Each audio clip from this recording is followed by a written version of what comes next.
Welcome to the Deep Dive, where we extract the most important insights from a stack of sources, giving you the shortcut to being truly well-informed. Today, we're plunging into a topic that touches pretty much everyone with a digital footprint: malware. It's kind of the invisible enemy of our digital age, right? Yeah. Often hiding in plain sight. Yeah. You know that software you just downloaded, the one you thought was perfectly safe? Well, there could be something else lurking inside.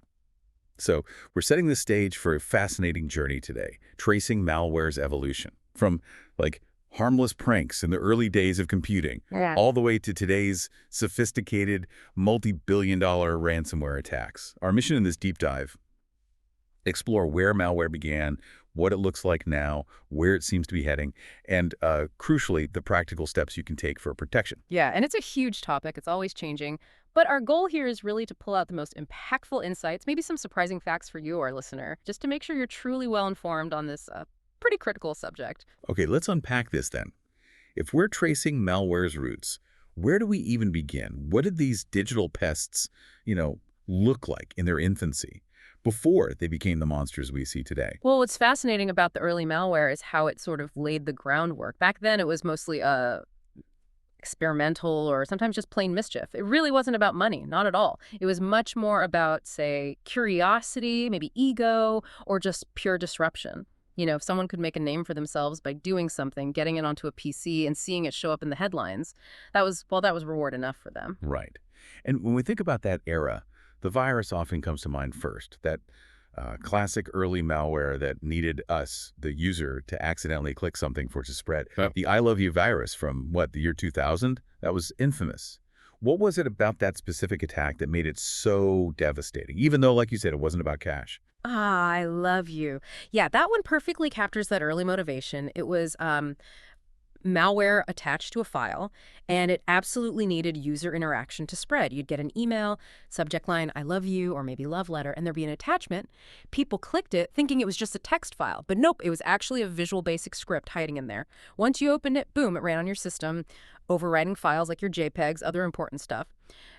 The damage was estimated at, $5 to $10 billion worldwide. It was pure disruption, pure notoriety, no profit involved. So it's basically like a massive digital prank, Yeah. but one that caused incredible chaos. Yeah. How did that differ from, say, a worm, which, as I understand it, didn't even need you to click? Exactly. A worm was a significant step up, you could say. Okay. Because it's self-replicating malware. It spreads across networks without any user interaction. It just propagates itself. The classic example everyone points to is the Morris worm. Back in 1988, this was on ARPANET, which is, the internet before the internet we know. It was designed apparently to probe systems for vulnerabilities and then copy itself over. But there was a flaw, an error in how it replicated. It just kept copying itself onto the same systems over and over, overloaded them, and it ended up taking down huge chunks of ARPANET. It's often discussed whether it was truly intended to be malicious, but, well, it certainly ended up that way because of that bug. Okay, so viruses need a click, worms spread on their own, and then there are Trojans, right? Trojan horses, Yeah, named after the Greek myth. that's right. Just like the wooden horse hid soldiers, a digital Trojan horse is malware masquerading as legitimate software. It tricks you into installing it. And then once it's inside your system, it unleashes its real malicious purpose. And one of the biggest Trojans from that sort of later early era was Zeus, wasn't it? That sounds ominous. What kind of damage does Zeus do? Zeus, yeah. That popped up around 2007. It was a really nasty banking Trojan, specialized in stealing credentials, usernames, passwords. It used something called a man-in-the-browser attack. Essentially, it embedded itself right into your web browser. Okay. So when you went to your bank's website, Zeus was just sitting there, quietly watching everything you typed, your login, your password. It could even alter transactions without you even realizing it, literally inserting itself into the middle of your secure session. It caused huge financial losses for individuals, for businesses, a major threat. Okay, so beyond those, the big three viruses, worms, Trojans, there were other types of malware that were pretty common back then but have kind of faded now. What made them work then, and why don't we see them as much anymore? You're right, there were others. Boot sector malware was one. Remember Michelangelo, 1991, DOS era. It spread through the boot sector of floppy disks. Floppy disks. Right, exactly. The reason we don't see them much, simple. We don't boot from floppies anymore. The technology they depended on just became obsolete. Makes sense. And what about macroviruses? I remember those being a big headache with Office documents, like Word files. Oh, yeah. Macroviruses were clever. They exploited a feature, a capability, really, that allowed embedding code directly into documents. Yeah. Word files, PowerPoint files. Most people just saw a .doc file as text, right? They didn't realize it could carry actual code that could run. Right. There's one called Concept back in '95. It's just a proof of concept, really. Open the file, and it displayed a message. That's enough to prove my point. Just showing the vulnerability. Wow. Then later, Melissa, in '99, that was a hybrid, a macro virus, but with worm-like abilities. It would email itself out to the first 50 contacts in your address book, spread like wildfire. Man, that's insidious. And one more from that early era worth mentioning is the rootkit. Rootkit, okay. A rootkit was designed to hide malicious activity. It would bury itself deep, deep within the operating system, really persistent, made it incredibly hard to detect while it was, subtly changing how the system worked, giving an attacker hidden access. Okay, so summing up the past then. Yeah. What were the sort of defining features of this early malware, and what really changed to make it less common or at least less effective today? Well, in those early days, malware was often loud, it was visible, it might crash your system, pop up weird messages, overtly corrupt your files. You usually knew you were infected. Right, it wasn't subtle. Not usually, no. The big shift came from, well, several things. Better operating system security, for one. Vendors like Microsoft and Apple started building in more protections, actively hunting for these threats. We also developed much better malware detection tools. Antivirus got smarter. And increasingly, we started using multi-factor authentication, MFA, that extra code from your phone after your password. That's like adding a second lock. Even if someone steals your password, MFA makes it way harder for them to actually get in and use it. All these things made those older styles less prevalent or easier to stop. Got it. So that's the backstory, the sort of wild west of malware. But let's fast forward to today. The landscape feels dramatically different now, doesn't it? What defines the modern malware threat? Oh, absolutely. A world of difference. While some of those old types technically still exist, modern malware is, well, it's smarter, it's much stealthier, and maybe above all, it's profitable. The core motivation has fundamentally shifted. It's not just about notoriety or causing chaos anymore. It's about direct financial gain. Can I actually make money from this? Right. Money talks. And that drive for profit is behind one of the absolute biggest threats we see today, ransomware. Ransomware. Yeah, you hear about that all the time. And there are basically two main flavors of it, right? That's right.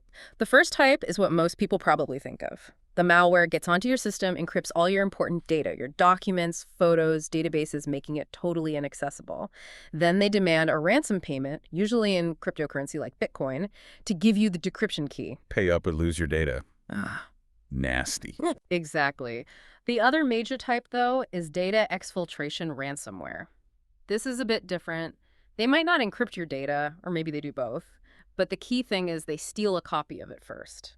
Then they threaten to publicly release your sensitive information, maybe company trade secrets, customer PII, embarrassing internal emails unless you pay them hush money. It's pure digital extortion. Wow. So double jeopardy sometimes. Yeah. And one of the most infamous examples of that encrypting type was WannaCry, right?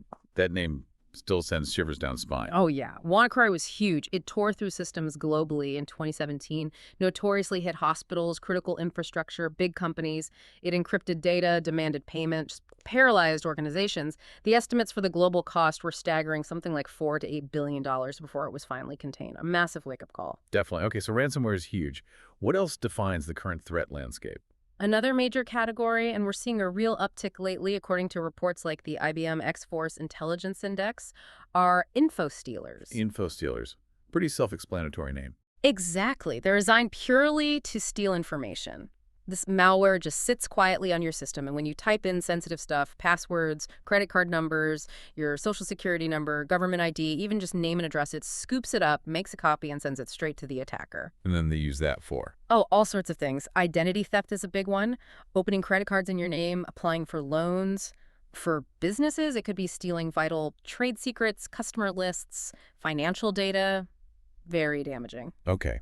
Moving from stealing data to, well, something even more invasive. RATs. Remote access Trojans. That sounds incredibly creepy. How are these different from the older Trojans? Yeah, RATs are definitely a step up in invasiveness. They're an evolved form of Trojan. A basic Trojan trips you into installing something bad. A RIT, once it's on your system, gives the attacker complete persistent remote control. Complete control, like they're sitting at your keyboard. Pretty much. They can see everything you type, monitor all your screen activity, and if it's on your phone or laptop, they can potentially turn on your camera and watch you, activate the microphone and listen in, track your location via GPS. It is very, very invasive. That's truly terrifying, especially thinking about, say, journalists or activists who rely on secure communication. I remember Pegasus making headlines. Was that a RAT? Pegasus is a prime example, yes. Yeah. An incredibly sophisticated RAT. It was notoriously used to target journalists, human rights activists, political dissidents. It effectively shut down their ability to work securely by compromising their devices, communications, everything. And are there any signs? Like, how would you even know if you were infected with something that sophisticated? Or is it designed to be totally invisible? Unfortunately, tools like Pegasus are designed for extreme stealth. There might be subtle clues, maybe your battery drains faster than usual, or you see weird data usage spikes. But often, for the average person, they're incredibly hard to detect without specialized forensic tools and expertise. That's a huge part of the danger. They operate in the shadows. Okay, so we have ransomware, info stealers, RATs. What about all these smart devices we have now? Internet of Things or IoT devices. Are they vulnerable too? Absolutely. The core concept with IoT malware is pretty simple. Essentially, everything with a chip inside becomes a computer, and every computer can potentially be hacked. So yeah, your smart security camera, your smart TV, your smart thermostat, even your smart fridge, they're all potential targets. We saw a big example of this with the Mirai botnet, right? Yeah. How did that work and what kind of damage did it do? Mirai was another huge wake-up call, specifically for IoT security. It basically scanned the internet for vulnerable IoT devices, things like home routers, security cameras, DVRs, often using default passwords people never changed. Yeah, it infected millions of these devices and pulled them together into a massive network, a botnet. This huge army of compromised devices could then be ordered to flood a target website or service with junk traffic, a distributed denial of service, or DDoS attack. Mirai launched some of the biggest DDoS attacks the internet had ever seen at the time, took down major websites, services, and the really insidious part, the owners of those cameras and DVRs often had no idea their device was participating in these attacks. It would still seem to work normally while secretly being part of a cyber weapon. Wow. Okay, and you mentioned profit being the main driver now, so inevitably cryptocurrencies must be involved Oh, here. for sure. If there's cryptocurrencies, then guess what? There's money. And where there's money, the bad guys will follow. Oh. So yeah, we have a type of malware called a cryptojacker. Cryptojacker. What does Yeah. that do? Well, crypto mining is how some cryptocurrencies are generated. It uses computer processing power to solve complex math problems. It's legitimate, but it takes a lot of electricity and computing power. Cryptojackers basically hijack your computer's processing power silently in the background to mine cryptocurrency for the attacker. So they're stealing my computer's resources. Exactly. It drains performance, uses up your electricity, makes your system sluggish, maybe overheats it, all without your knowledge. The attacker profits by essentially getting free hardware and electricity yours while you just get a slower computer and maybe a higher power bill. Unbelievable. Okay, so that's the present, smarter, stealthier, focused on profit. Looking ahead now, if the present is about profit, what's the future hold? AI seems to be exploding into everything. How does that change the game for malware? Well, nobody has a perfect crystal ball, obviously, but it's a pretty safe bet that artificial intelligence, AI, is going to be heavily involved, Yeah. extensively involved. We're already seeing the beginnings of it. AI-augmented malware, for instance, malware that can learn, adapt in real time, evade defenses, maybe even plan attacks more intelligently. That sounds deeply concerning. You mentioned AI, maybe even writing the malware itself. How real is that possibility? It's looking quite real. Think about this.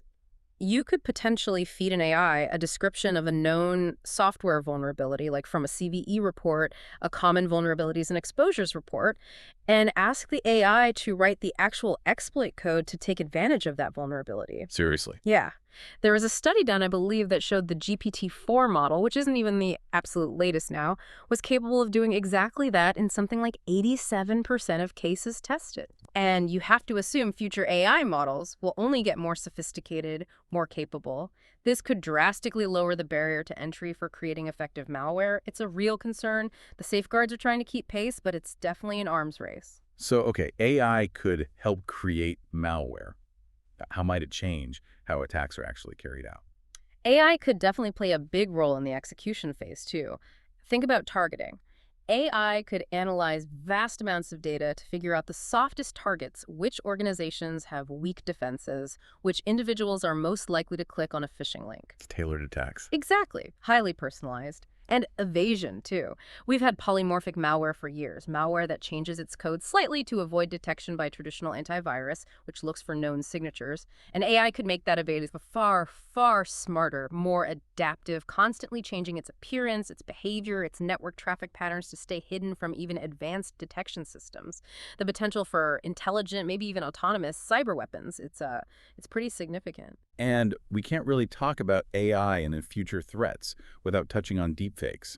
What exactly are they, and how could they be weaponized in this context? Right, deepfakes. This is where AI generates incredibly realistic audio or video, a voice that sounds exactly like your boss or your spouse or a political figure, Hmm. or a video that looks completely real but is actually fabricated. Okay.